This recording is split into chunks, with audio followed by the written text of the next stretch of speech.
காசுதான் பெருசு. ஏ.ஆர். ரகுமான் வாழ்க்கையில் நடந்த அந்த சம்பவம்.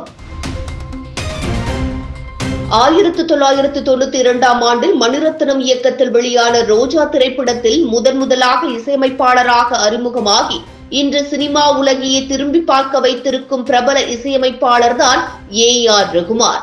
இவர் தமிழ், ஹிந்தி மற்றும் ஆங்கிலம் போன்ற மொழிகளில் திரைப்படங்களுக்கு இசையமைத்து வருகிறார்.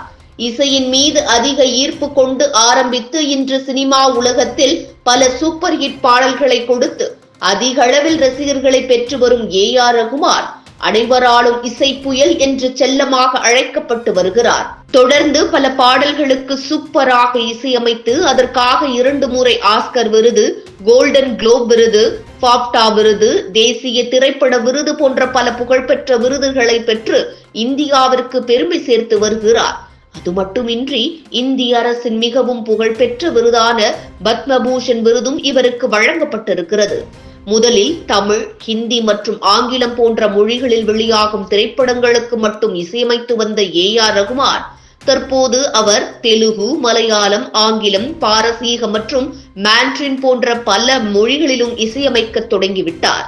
இவ்வாறு படிப்படியாக வளர்ந்து தனது பணியினை சிறப்பாக செய்து வரும் ஏ.ஆர். ரகுமான் இதுவரை 145 திரைப்படங்களுக்கு மேல் இசையமைத்திருக்கிறார்.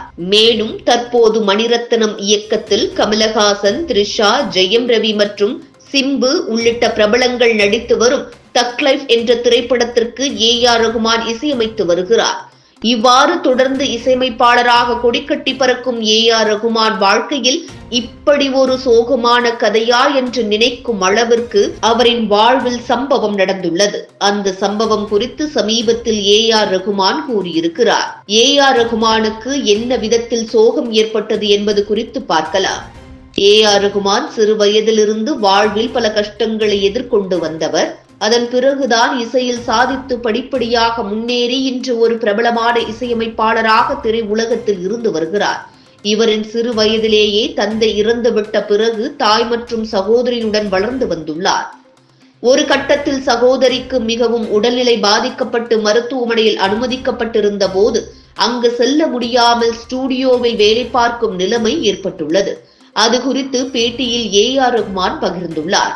தன்னுடைய சகோதரி மிகவும் மோசமான உடல்நிலையில் இருந்ததாகவும் அந்த சமயத்தில் ஒரு ப்ராஜெக்டில் ஈடுபட்டு ஸ்டூடியோவில் வேலை பார்த்து கொண்டிருந்ததால் அந்த சமயத்தில் மருத்துவமனைக்கு செல்ல முடியாமல் வேலையை முடித்து கொடுக்க வேண்டும் என்ற பணிச்சுமையில் இருந்துள்ளார்.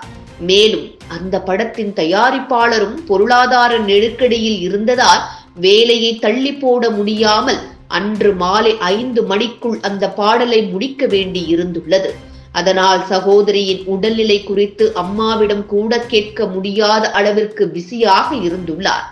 ஒரு வழியாக அவர் நினைத்தபடி மாலைக்குள் வேலையை முடித்து மருத்துவமனைக்கு சென்று சகோதரியை பார்க்கும்போது அவரின் சகோதரியின் உடல்நிலை தேறி இருந்தார் என்று பேட்டியில் மிகவும் நெகிழ்ச்சியாக தனது அனுபவத்தை பகிர்ந்துள்ளார். இதுபோன்ற முக்கிய நிகழ்வுகள், அரசியல் தகவல்களை ஆழமாக மாறுபட்ட கோணத்திலும் அறிந்து கொள்ள மறக்காமல் பாரத் மெயில் 24 பக்கத்தை பின்பற்றிக் கொள்ளுங்கள்.